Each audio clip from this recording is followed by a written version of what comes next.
next session to stage. Great.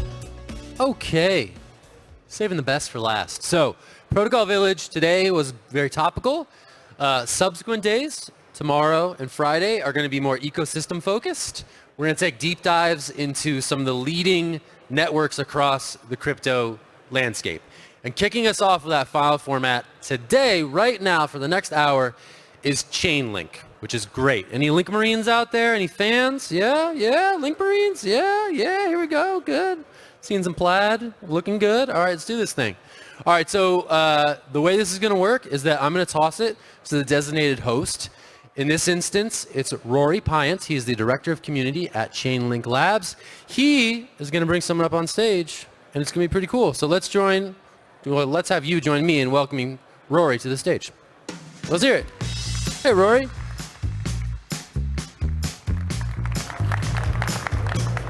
Thank you, everybody. Thank you for joining it at Consensus 2023 today. I know why we're all here. We got a couple things going on. We have Sergey about to join us in just a moment doing a presentation, and then that will be followed by a fireside chat. So make sure you stay tuned for both. So without further ado, I'd like to welcome Sergey Nazarov, co-founder of Chainlink, to do a presentation. Let's give him a hand.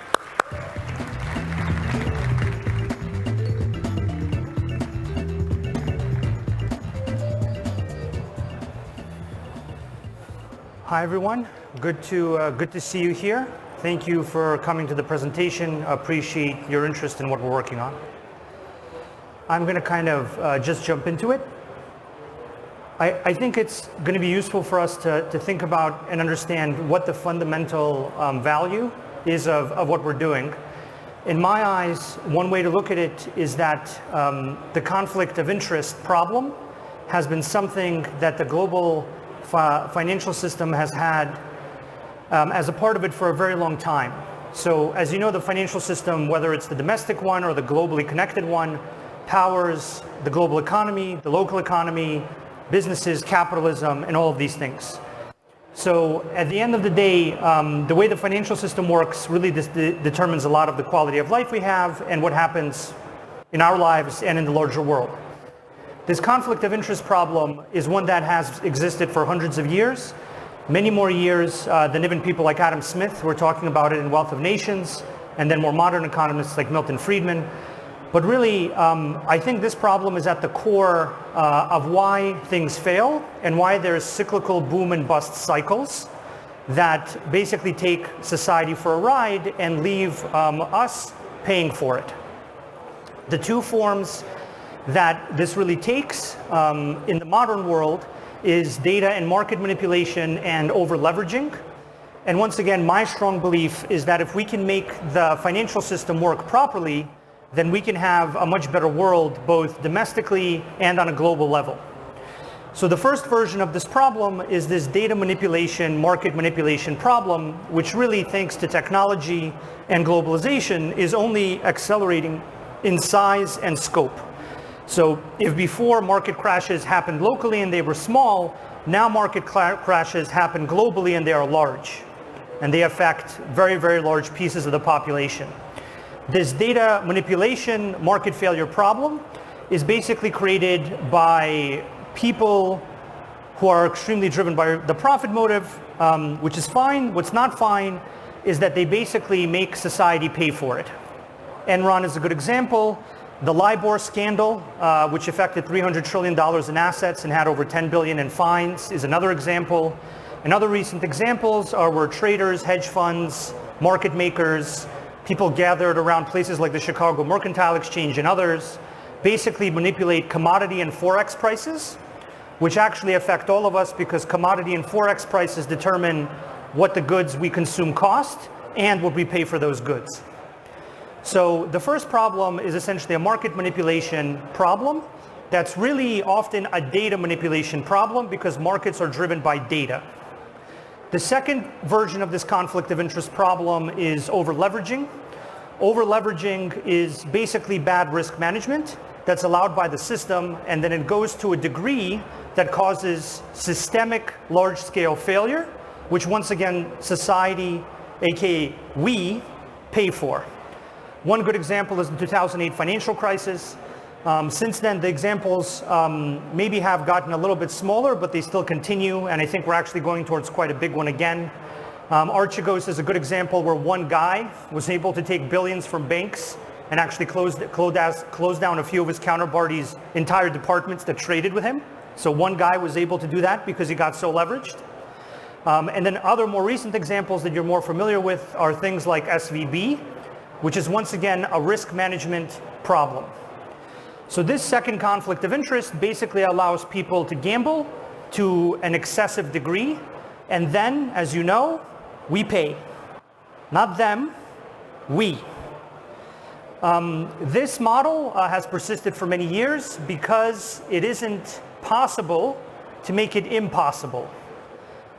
But now it is. So that's really what we work on. We work on creating infrastructure that is tamper-proof and conflict of interest free. So the key idea here is not just that the infrastructure is fast or secure or reliable, which it is, it's also that it removes conflict of interest, not by virtue of the legal system or by virtue of asking very nicely or by virtue of making it socially unacceptable, but by virtue of it being not possible. Basically making it so that people who want to manipulate the system to steal money from initially end users of the system, but eventually they steal so much money that it creates a kind of semi-societal collapse mode. FTX Alameda is a good example, right? All sounds very logical. There's FTX, there's Alameda. Oh no, there's FTX and Alameda. We're like this close to large-scale blockchain crypto collapse, right? So that's what I'm talking about when I say conflict of interest. So the first thing that we did when we created Oracle Networks was we solved this data and market manipulation issue by providing data that was truly reliable and able to be resistant to manipulation and resisted this conflict of interest problem. Even if you were a very big actor with a lot of money, even if you're a market maker or a hedge fund, you cannot go and manipulate the Chainlink data source in order to steal and extract value from DeFi. And this is why DeFi is an alternative to that other world that I just explained, where that happens on a regular basis, and then it happens so much that there's a nice big scandal and everybody loses faith in the system. So the thing that we have is not the ability to recreate the existing financial system in a little small form where the same people get to steal money from a slightly different group of people. That's not very interesting to me. I'm not interested in spending the next 10 years doing that. I'm much more interested in there's an alternative financial system where nobody can steal from anyone else. And then when those people continue to steal in the traditional financial system, and it becomes obvious that they are, and they are, then everyone will migrate to this conflict of interest-free alternative. So that's what we're building. That's what I think most of you are building. And that's what I think this is all about. The second example is proof of reserves. Proof of reserves is a very good, very focused example. It's actually a relatively simple product because it uses an Oracle network to basically prove the balance sheet or the assets of a counterparty, an institution, or whatever is backing a stable coin or a commodity coin. But proof of reserves, as an example, was not so important or critical or valuable before FTX, right? After FTX, proof of reserves became an obvious solution for eliminating the conflict of interest that allows someone to manipulate a balance sheet to basically take your money. And even if they didn't take your money, they screwed all of us because now we have to explain to everybody why we are not FTX or Alameda. We have to justify this for months and years to gain back the trust of institutions and users to grow our industry. So even if they didn't take your money, you don't want this to happen. What you want, I think, in my opinion, or more importantly, not importantly, but more accurately, what I want is a conflict of interest-free alternative financial system. And from our point of view, we've started doing that by providing market data, which is the most common attack vector. Then we've provided asset proof and balance sheet proof data through proof of reserves. And so far, we have been able to successfully combat manipulation. So flash loans attack don't work on Chainlink Oracle networks. Direct attacks so far haven't worked. And other types of attacks haven't worked either. So great news. We're on the way there, and DeFi grew to as much as a $200 billion industry with our help. So far, the system has processed over $7 trillion in transaction value. So there's definitely transactional throughput that wants to transact in this conflict of interest free manner. That's basically DeFi. That's what drives this large number. In my expectation, that number will go much, much higher. So it's been over 7.7 trillion in transactional value. It's grown to over 200 billion in DeFi as a whole. And independent third parties have done on-chain analysis to show that the data that we put on chain, which is manipulation and conflict of interest free, manipulation resistant and conflict of interest free, actually is the driver for DeFi, right? Because once again, you cannot build a tamper-proof, conflict of interest free system if the data controlling that system, or the automation controlling that system, or even the cross-chain method controlling that system can be manipulated by someone. When you can manipulate one of the methods controlling the system, you can manipulate the system, and your whole tamper-proof, conflict of interest-free value proposition goes up in smoke, and everything becomes another market maker, hedge fund trader, manipulation Disneyland that makes money for them, but leaves us with the bill. So that's what we've been able to do so far. Proof of reserves is also doing extremely well. As you can see, this thing is going almost vertical for a very similar reason. Hey, FTX, okay, Alameda, yeah, I heard of it, big deal. 2 weeks later, oh no, my God, FTX, Alameda, what a nightmare. Proof of reserves, we need it, we got to have it. Conflict of interest, what a problem, so on and so on. That's the recurring story, okay? It's going to be the recurring story. Frankly, those of you building protocols that can just see a step or two ahead in the story and build a protocol that's resistant to the next stream of attacks will have a very good protocol, because people that don't make themselves resistant to the next stream of attacks will have their money taken, whereas your protocol won't, and so you'll do better. And our job is to give you the infrastructure to build that better protocol so that when the few people that try to replicate the FTX Alameda con in a DeFi format get found out, you wonderful people who build the alternative have a system that can reliably resist that type of manipulation, and our industry has a leg to stand on. So while we started with data, and the vast majority of all this value that I showed you, the 7.7 plus trillion, is really just from market data and proof of reserves, there is actually a whole other category of things such as computation and cross-chain communications that can control these protocols as well. So basically, we're building the entire suite, the entire decentralized stack of tools and systems that developers need to build a conflict of interest resistant protocol. So a protocol that no matter how big the participants are, they cannot co-opt it to trade against smaller participants. They cannot manipulate it. You cannot have an Enron in the system, basically. You cannot have somebody who can turn this into their market maker, trader, hedge fund, manipulation Disneyland, which is what a lot of the existing financial system is, which once again is something I'm not interested in. I'm very interested in building that alternative. And I actually very strongly believe that the global capital markets are extremely interested in that alternative as well, because the majority of these banking folks just want to take their clients' money, make some percentage off of it, and store it securely and reliably somewhere where they get to get a percentage. Some of them want to do wacky stuff. Many of them don't. So if we can build a tamper-proof, conflict of interest-free financial system, then the crypto thing and the traditional markets thing will just be one thing. That's what they'll be. Because you would never, no real market participant, the one that isn't trying to steal from everyone else and leave everyone else with the bill, no one wants a less reliable market. They don't want that. So the world we're trying to build is the one where there's many different contracts, by all means, on many different chains, have fun, enjoy. But at the end of the day, they're connected in a secure, reliable way, so there's no attack vector in manipulating the connection. The data driving the markets is reliable and conflict of interest free and tamper-proof. And the automation and some of the key computations are also resistant. So it's not just about making a blockchain, then a lot more blockchains, and putting things in blockchains. It's about making sure that the things that the contract in the blockchain relies on also meets this very high standard.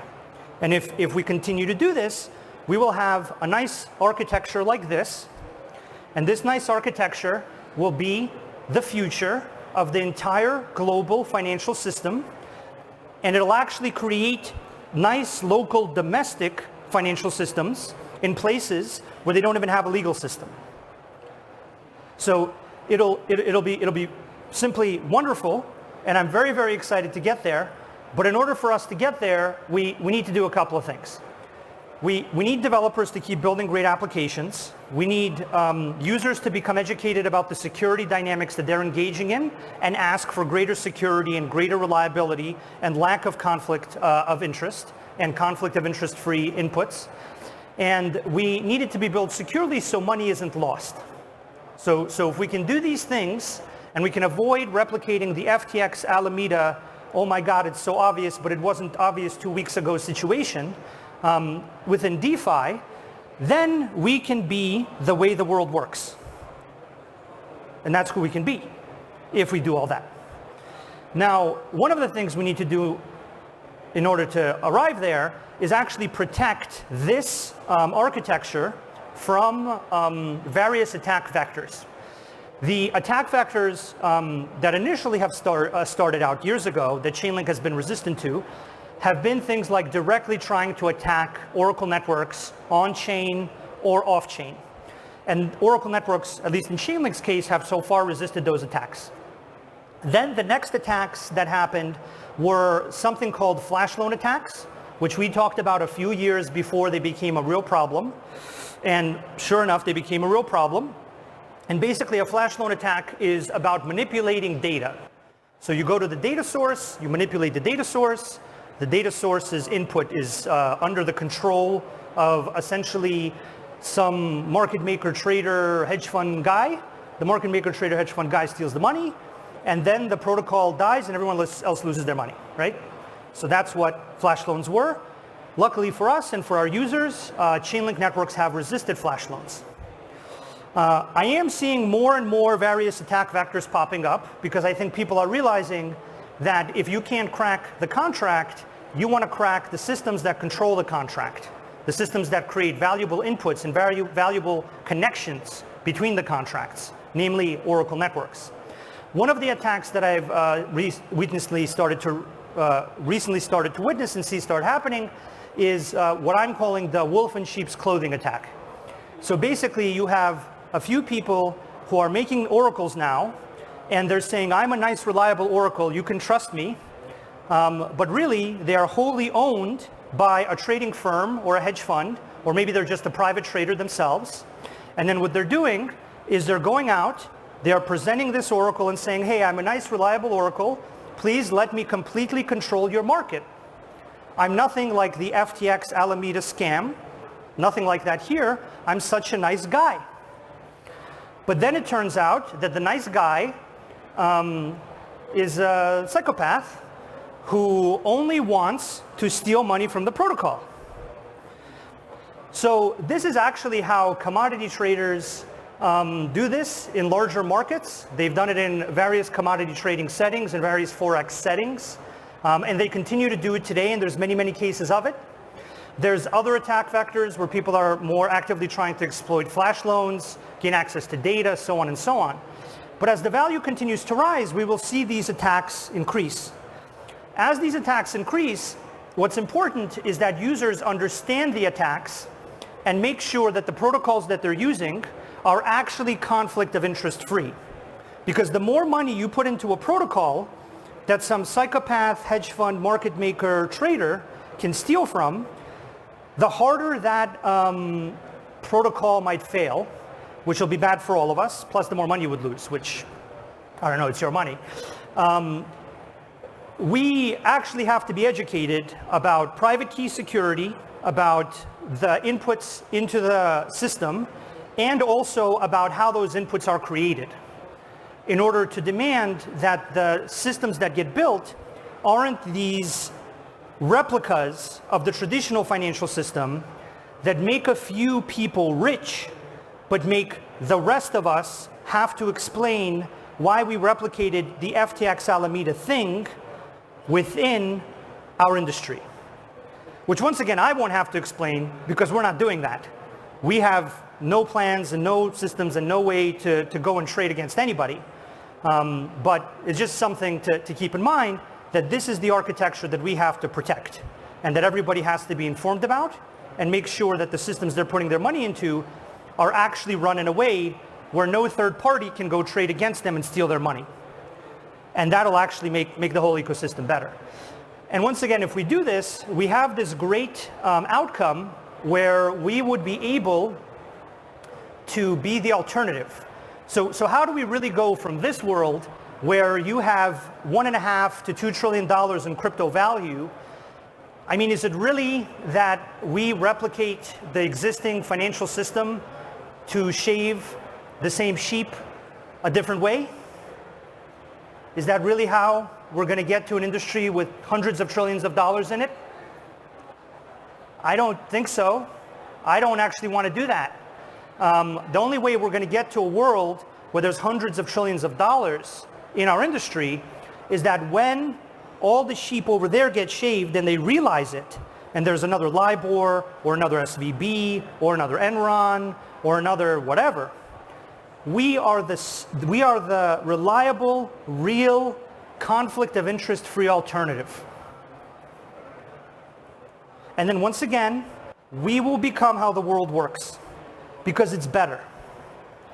So there's actually quite a bit at stake here between if we replicate the existing financial system, where people with certain advantages and certain predatory instincts are able to lie to us and trick us, and through our work and through our protocols, steal from users, make money, get caught, and then we have to explain to everybody why, no, it was just one thing, it wasn't us, right? We're not FTX, they're FTX. Or we could be smarter, we could avoid that, we could build an alternative that actually creates an alternative to conflicts of interest and really build something extremely useful and important for how the world changes. If you haven't guessed, that's what I'm trying to do. We're doing two other things to make this possible in addition to creating the technology. We are creating a very sustainable and incentive-aligned infrastructure that basically makes more money and creates more revenue into the system to pay for more security as the various protocols that get powered by it continue to succeed and make more fees. So our economic system is not powered by giving away data, pretending to be something we're not, and then trading against people and stealing their money, and then being caught, and then having everyone else explain why DeFi is actually not that thing. Our system is to provide you conflict of interest-free infrastructure and to create an incentive-aligned relationship so that as the protocol that uses that infrastructure secures more, it has to pay more because it has to buy more security, and that the security scales with the protocol. And the incentives are aligned in a way that doesn't create conflicts of interest. And there is no conflict of interest, there's just a sustainable, reliable infrastructure. This is being done through the build program for dApps and protocols very successfully. Since the last time I talked about it, I think that program tripled in the amount of participants and is growing quite rapidly. For blockchains and ecosystems, it's the Scale program. And most recently, we had a very good development with GMX. I think at the moment the largest derivatives protocol, basically passing a community vote with over 96% support to utilize Chainlink data to power their markets for the reasons that I told you, that there is now a conflict of interest-free alternative to generating that type of market. And I think that people who continue to do that will build the protocols that are the alternatives to broken markets in the traditional financial world, and to the few people in this world that decide to replicate the FTX Alameda relationship in DeFi, which once again, I think is a really bad idea. And what we all want to do is put our money and put our attention into building something that isn't run in this manipulated way. The final thing that we're doing, in addition to providing the technology and creating proper incentive alignment without conflicts of interest, is we're generating an interface for capital markets and banks to properly interact with blockchains very efficiently. So my very strong belief is that as long as we can keep the technology conflict of interest free, secure, and hyper reliable, and we can continue to grow it in a sustainable, economically justifiable way so that the costs expended by it grow with the security it provides, and that it continues to provide security at larger and larger scale, capital markets participants, namely banks that have trillions of dollars, will continue to use it more and more. We've already seen people make stable coins from banks. Large banks actually create their own stable coins and put them onto chains. And we've seen more and more of them start to talk with us about building more advanced applications. We are working with an increasingly larger amount of banks, and some of the things I'm seeing there suggest to me that things will move beyond a proof of concept into a pilot and into production. And just to be clear on what moving into production means, banks have trillions of dollars. So if our industry is going to grow, yes, it can grow from, prop traders, institutions, and whoever wanting to use it, but it really does need large institutions to decide to become part of it because it's a superior system. And for us to do that, for that to happen, we need it to be a superior system. So the final thing that we're doing is working with large capital markets institutions to enable them to access these conflict of interest free, reliable, and tamper-proof alternatives and offer them to their clients in large volume and in a very usable way. So I really appreciate everyone's attention. I think we have another part of the session that I don't want to monopolize, so I don't want to monopolize the time too much. But it's been a pleasure speaking with you. Please be aware of the security guarantees of the protocols that you're using. Please be aware of how they're secured. Please be aware of where the data is coming from, and please be aware of how that system is working, because at the end of the day, your decisions about what systems to use will also inform how this industry evolves. I'm very excited to build it together with all of you, and thank you for your attention during this talk.